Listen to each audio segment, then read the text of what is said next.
Olá, família! Sejam todos bem-vindos ao estudo diário das Escrituras. Hoje eu quero fazer um convite especial ao Márcio e à Bárbara, né? Que vão se mudar para a minha ala, sem ser esse sábado próximo, dia 9, agora eles vão se mudar. Eu sou o presidente do Cora aqui da ala Jardim IP. Sejam muito bem-vindos e eu tenho um convite especial para vocês, que é fazer o estudo das Escrituras todos os dias juntos, tá bom? Nesse canal aqui, todos os dias, nós estudamos as Escrituras juntos. Sempre no final da mensagem eu falo até amanhã, porque é um compromisso de que amanhã vamos estar aqui novamente estudando as Escrituras, tá bom? Então fique estendido aí o convite para vocês. Aquele outro casal que se mudou para minha ala também, o Daniel e a Beatriz, também estão acompanhando, colocando mensagens no YouTube aqui, né? Interagindo. Então gratidão ao casal que está acompanhando. E o convite fica aí para o Márcio e a Bárbara também está acompanhando aqui todos os dias o estudo com a gente, tá bom? Então, gratidão a todos vocês. Vamos lá, hoje eu vou compartilhar com vocês aqui Judas, tá bom? O livro de Judas aqui. Começando no versículo 1. Sempre reservem aí 20 minutinhos de estudo. Sempre quando tá chegando no 20 minutos eu termino a mensagem, tá bom? Então, reserve 20 minutos para nós estudarmos todos os dias as Escrituras juntos. Então, vamos lá. Judas capítulo 1, Judas é só um capítulo, né, aliás, do versículo 1 em diante aqui, né? O versículo 1, eu já vou logo começar aqui pela tradução de Joseph Smith para nós ganharmos tempo e estudar mais versículos aqui, né? Na tradução de Joseph Smith diz assim: Judas, o servo de Deus, chamado por Jesus Cristo, irmão de Tiago, aos que são santificados pelo Pai e perseverando em Jesus Cristo. Bom, então, de acordo com a tradução aqui, esse Judas aqui que nós estamos estudando não é o Judas Iscariote que havia traído Jesus Cristo, tá bom? E foi lá e se matou. Aliás, quando Judas, né, ele se mata, abre uma vaga no coro dos 12 apóstolos. Quem é escolhido no lugar de Judas? Matias, né? Matias é escolhido. Depois a gente vê também que Tiago, um daqueles que ficava com Pedro, Tiago e João, né? Esse Tiago que ficava junto com Jesus Cristo, formando ali como se fosse a primeira presidência, também foi morto pela espada de Herodes. E aí a gente vê depois quem sendo chamado, né? A gente vê Paulo sendo chamado apóstolo. Então, as Escrituras não é uma bibliografia, né, de cada apóstolo, né? Mas quando um ia morrendo, outro ia sendo chamado, tá bom? Então, aqui no versículo 1, falando desse Judas aqui, esse Judas, ele é irmão de Jesus Cristo. A princípio, ele não cria em Jesus Cristo. Nem ele, nem o irmão dele, Tiago, né? Tanto Tiago como Judas, eles eram meios irmãos de Jesus Cristo, né? Por parte de Maria ali. Então, eles não acreditavam a princípio em Jesus Cristo, mas em algum dado momento, talvez até depois da ressurreição de Cristo, eles se converteram ao Evangelho, né? E Tiago foi chamado como apóstolo, e aqui, parecendo por meio dessa tradução aqui, que Judas também foi chamado apóstolo, tá bom? Então, vamos continuar aqui. Eu acho interessante que ele pega e fala, né? Judas, servo de Jesus Cristo, né? Ele se considera servo do Senhor. Ele sabia que Jesus era irmão dele, mas ele reconhece Jesus como Deus, né? Como ele sendo servo de Jesus. Muito interessante isso. Vamos lá, versículo 2 aqui, ó. Misericórdia e paz e amor vos sejam multiplicados, né? Ele está dando as boas-vindas aqui por meio dessa carta. Amados, procurando eu escrever-vos com toda a diligência acerca da salvação comum. Tive por necessidade escrever-vos e exortar-vos a batalha pela fé, que uma vez foi entregue aos santos. Bom, então nós vemos aqui que a princípio Judas ele queria falar acerca da salvação, explicar o plano de salvação aqui, mas ele falou, devido às perseguições, a batalha na fé, então ele vai abordar outro assunto. A gente vê que no contexto histórico aqui, havia falsos mestres, falsos profetas ensinando mentiras. Então ele vai combater esse tipo de doutrina para que eles possam fortalecer a fé, né? Ou seja, ele tinha algo importante para falar sobre o plano de salvação, mas ele considerou mais urgente essa questão dos falsos profetas ali, para que os irmãos não se desviassem na fé. Então vamos ver o que ele vai falando aqui. Versículo 4 diz assim: porque se introduziram alguns que dantes estavam marcados para esta mesma condenação, homens ímpios que convertem em dissolução a graça de Deus e negam o Deus, o único soberano Senhor nosso, Jesus Cristo. Bom, aqui é interessante, né, que ele fala que esses homens maus que entraram ali no rebanho de Deus e agora estava dissuadindo as pessoas a uma fé contrária. E aí ele fala aqui, que convertem em dissolução a graça de Deus. Essa dissolução aqui no grego, ela é colocada como licenciosidade, né? Como se fosse liberdade para agir. Eles estão pegando a graça de Jesus Cristo, ou seja, nós somos salvos pela graça, né? Como Paulo ensinou, independente das obras, nós somos salvos pela graça. Ele ensina que sem a expiação de Jesus Cristo nós não podemos ser salvos. É isso que Paulo está ensinando. Mas alguns aqui, ele pegam essa graça e falam assim, não, nós somos salvos pela graça, independente da obra. Então o que a gente fizer, tanto faz. A gente pode fazer... Então eles pegaram e transformaram a graça do Senhor diluindo ela, né? Ou seja, tendo uma licença para cometer pecados, né? Esse é o sentido que esses falsos mestres e profetas falsos aqui estavam falando, tá bom?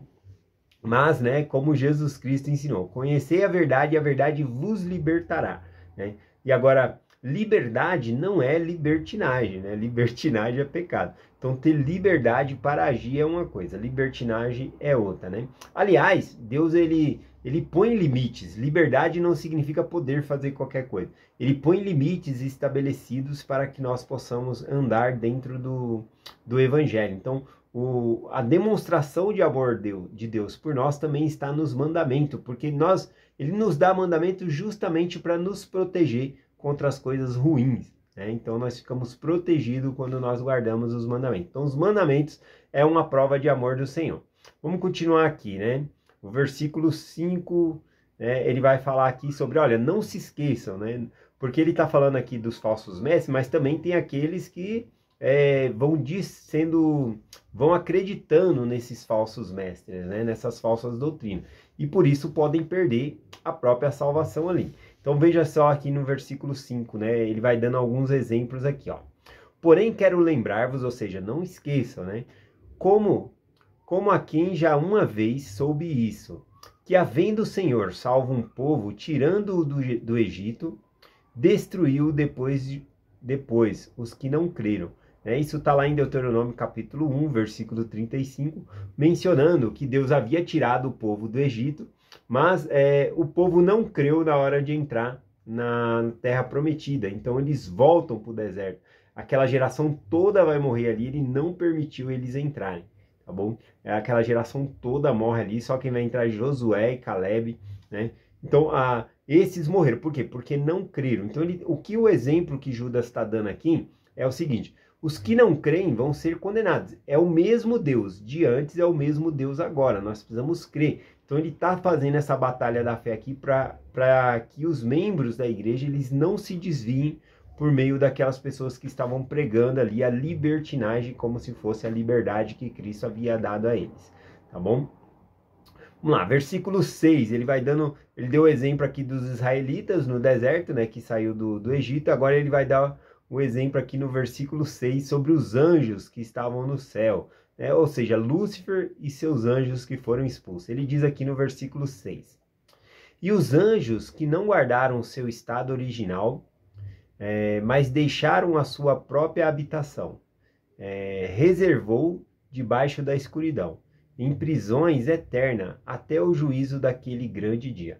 Então aqui quando fala, né, que esses anjos não guardaram seu estado original, se a gente for lá em Abraão capítulo 3, do versículo 26 em diante ali, vai falar que na existência pré-mortal, né, nós todos estávamos com Deus e que teve anjos que não guardou o seu primeiro estado. O primeiro estado é ter permanecido na presença de Deus, apoiado o plano que o Pai Celestial criou para nós. Então Lúcifer e seus anjos não apoiaram e foram expulsos. Eles não guardaram o primeiro estado, que é o estado original aqui. Então eles foram expulsos, tá bom? E aí no livro de Abraão também a gente vê aqui que aqueles que guardarem o seu segundo estado vão receber um acréscimo de glória, outras bênçãos a mais, né? Os que guardaram o primeiro estado já ganharam um acréscimo de glória. mas os que guardarem o segundo estado, que é essa terra aqui, viver os mandamentos, fazer convênio com o Senhor, vai receber muito mais bênçãos ainda. Esse é o significado. Mas aqui, voltando para o texto, o que Judas está querendo colocar aqui? Né? Que aqueles que foram desobedientes, os anjos que foram desobedientes, foi expulso. Então, a mesma coisa aqui, se nós fomos desobedientes, assim como os filhos de Israel, a gente vai ser expulso, vai perecer no deserto. Esse é o sentido aqui. Terceiro exemplo aqui que ele vem compartilhando no versículo 7, ele vai falar de Sodoma e Gomorra aqui, né? Vamos lá. Como Sodoma e Gomorra e cidades circunvizinhas, ou seja, não só Sodoma e Gomorra, mas outras cidades ao lado ali que praticavam maldade. Que havendo fornicado com aqueles que indo após a outra carne foram postos como exemplo, sofrendo a pena do fogo eterno. Então ele está falando que o que aconteceu com Sodoma e Gomorra serve de exemplo para nós das pessoas que cometem iniquidade. Se nós cometermos iniquidade, também seremos destruídos. Esse é o exemplo aqui. Algo interessante aqui que ele fala, né, desses fornicadores aqui em Sodoma e Gomorra, ele usa um eufemismo aqui, né, na tradução diz assim, ó, e indo após outra carne. O que significa isso, ir após outra carne? Isso é uma maneira de usar um eufemismo para se dirigir sobre algo, tá bom? O eufemismo, ele suaviza a palavra, ele faz com que a palavra seja menos bruta, né? Sentido de minimizar a palavra aqui, tá bom? Então, vamos lá. Um eufemismo, por exemplo, para a morte, né? A gente costuma falar assim, uma pessoa morreu, aí a gente fala, mais uma flor colhida para o jardim do Senhor. É uma forma muito suave de dizer que a pessoa morreu, tá bom? Então isso é um eufemismo. Então quando ele diz aqui, né, Judas diz aqui, indo após outra carne, também é um eufemismo para dizer que o que Deus designou para o homem é uma mulher, né? Ou o que Deus designou para uma mulher é um homem, né? Homem e mulher, né? Casal. E aqui quando diz que Sodoma e Gomorra, eles foram indo após outra carne, ou seja, a carne que não era lhe designada, era homem atrás de homem, né? Mulher atrás de mulher, isso que significa aqui, indo atrás de outra carne, não pela carne que Deus havia designado. Nós estudando lá na parte de Sodoma e Gomorra, né, no livro de Gênesis ali, a gente observa que Ló, né, ele guardou alguns mensageiros do Senhor em casa e um bando de gente chegou lá e queriam violentar aqueles homens, né? Então, o pecado de Sodoma e Gomorra era esse, né? Era o indo após outra carne, né? Desejando homem e assim por diante, tá bom? Algumas palavras eu evito falar por causa do YouTube, né? Ele diminui a estatística, né, da visualização quando você usa certas palavras. Bom, então por isso que eu não falei o nome da palavra, mas daí eu usei o eufemismo tal como Judas usou aqui. Vamos continuar aqui, versículo 8. Contudo também esses semelhantes adormecidos contaminam a carne, rejeitam a dominação e vituperam a dignidades. Bom, esse versículo 8 aqui, ele é fácil de explicar, mas da maneira que está escrito aqui, fica um pouco difícil de entender, né? Eu vou explicar ele, mas vou ler de novo o 8, ó, vê se é fácil de entender, ó. E contudo, também, esses semelhantes adormecidos, está falando do quê? Dos falsos mestres. Adormecidos seria no sentido aqui de que eles davam uma carteirada, né, para dizer ali que eles não usavam as escrituras para dizer que eles estavam certos. Eles chegavam lá e diziam assim, eu tive um sonho, né? Eu tive uma visão do Senhor, né? E aí eles falavam ali, eles não traziam as escrituras para comprovar o que eles estavam ensinando. Então eles estavam dando esse tipo de mensagem ali para os cristãos, tá bom? E então isso deve ser rejeitado. Então ele fala que semelhantemente esses que adormecidos, que dizem, né, que recebeu revelação aqui, contaminam a carne, né? Eles usavam a graça do Senhor para dizer, não, nós somos salvos pela graça, independente das obras, né? E aí então começou a transformar a graça do Senhor em libertinagem. A liberdade que Deus nos dá, ele transformar em libertinagem. Também ele diz aqui, né? E rejeitam a dominação, ou seja, eles rejeitavam os líderes constituídos na igreja e falavam mal deles, inclusive, né? ele vai dar exemplo mais sobre isso aqui. Vamos lá, o versículo 9 ele vai dar o exemplo aqui, dizendo: porém Miguel, o arcanjo, quando contendia com o diabo e disputava a respeito do corpo de Moisés, não ousou pronunciar juízo e maldição contra ele. Porém disse: o Senhor te repreenda. Bom, aqui nós vemos no livro de Judas, ele citando algo que nós não temos lá no Velho Testamento, né?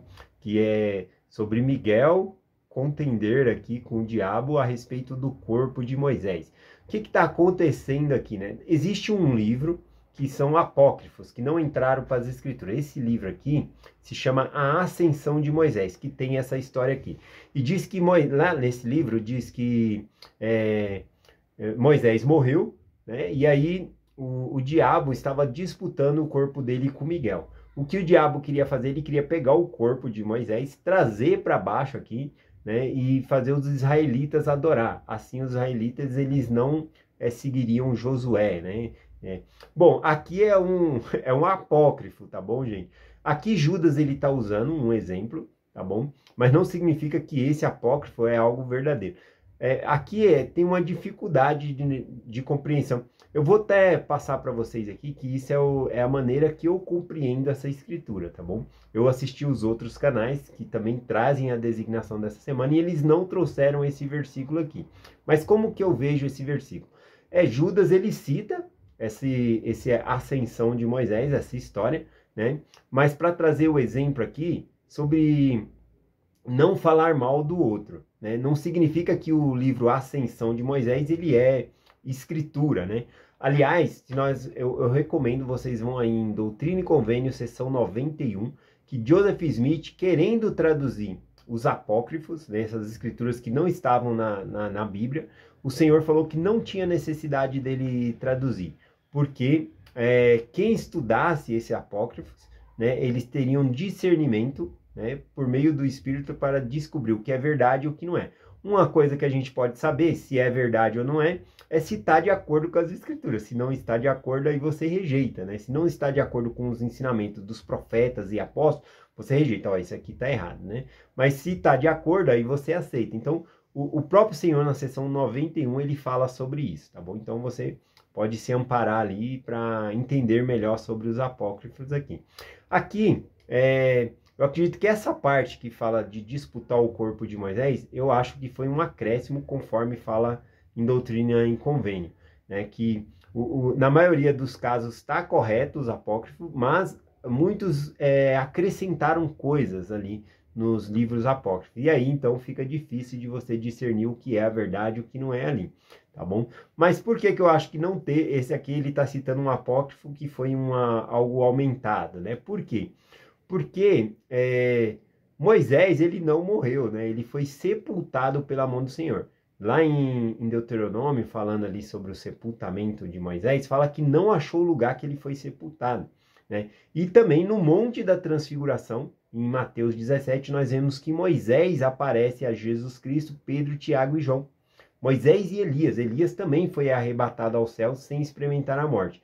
Então, para mim, Moisés também foi arrebatado ao céu sem experimentar a morte. Então, como que Miguel estava disputando o corpo ali? Então, eu estou dando o esclarecimento do jeito que eu vejo essa escritura. Eu acredito que Judas, ele cita a parte desse apócrifo aqui, justamente para dar esse exemplo aqui, que é o contexto que ele está colocando aqui, ó, dizendo ó, que Miguel não ousou pronunciar juízo de maldição contra ele. Contra quem? Contra Satanás. Porém, disse, o Senhor te repreenda. Ou seja, o próprio Miguel não ousou falar mal de Satanás. Ele disse que Deus te repreenda, o Senhor te repreenda, né? Ele mesmo não repreendeu, né? Esse é o sentido. E esses falsos mestres, voltando para a mensagem, eles falavam mal dos líderes, né? Falavam mal da liderança, né? Então, veja só, né? Nós também não devemos proferir palavras de maldição para outras pessoas. Se o próprio Miguel, como diz aqui, ele não fez isso contra o diabo, né? Porque nós vamos fazer contra nossos irmãos. Aliás, vamos finalizar a mensagem aqui, ó, versículo 10, tá bom? Diz assim, ó, estes, porém, falando dos falsos mestres, falsos profetas, estes, porém, falando mal do que não sabem, ou seja, dos líderes, né, falando mal ali das coisas, e que naturalmente conhecem, que animais irracionais nisso se corrompem. Eles são como animais irracionais, falam mal, mas nem sabem, não conhecem as coisas. Esse é o sentido da escritura aqui. No próximo versículos aqui ia falar aqui outros exemplos, né? E um deles ia falar sobre Enoque também, né? Interessante como Judas, ele traz para a história, né, coisas, detalhes que não tá no Velho Testamento. E ele, sim, como um apóstolo do Senhor, ele pode receber revelação e trazer essas coisas para nós aqui, tá bom? Então eu gosto bastante do livro de Judas, ele é bem pequenininho. Pena que já deu o tempo aí, não dá tempo de nós estudarmos mais. Quem quiser estudar um pouquinho mais nessas escrituras, a gente foi só até o versículo 11 aqui, né? Acho que foi até o 10 aqui, a gente finalizou no 10 aqui, né? E aqui o versículo ia até o versículo... vai até o 25, não deu tempo de fazer tudo aqui, tá bom? Mas quem quiser estudar mais comigo aqui, todos os dias, de segunda a sábado, eu faço aula online, das 5h20 da manhã até as 6 da manhã. Então vocês estão convidados, é pelo aplicativo Zoom, tá bom? A gente fica num grupo no WhatsApp, ali é colocado o link do aplicativo, e aí todo dia 5h20 a gente vai e estuda ali 40 minutos, dá mais tempo de estudar as escrituras, tá bom? Então, gratidão a todos que estudam 5h20 da manhã, um forte abraço para vocês, tá bom? E um forte abraço para todos que não conseguem acompanhar de manhã online, mas acompanham diariamente o estudo aqui com a gente. E já vou com fé aqui, acreditando que o Márcio, né, e a esposa Bárbara também vão entrar no nosso grupo e estudar com a gente aqui, pelo menos no YouTube, diariamente, tá bom? Então, nós deixamos essa mensagem em nome de Jesus Cristo. Amém. Até amanhã.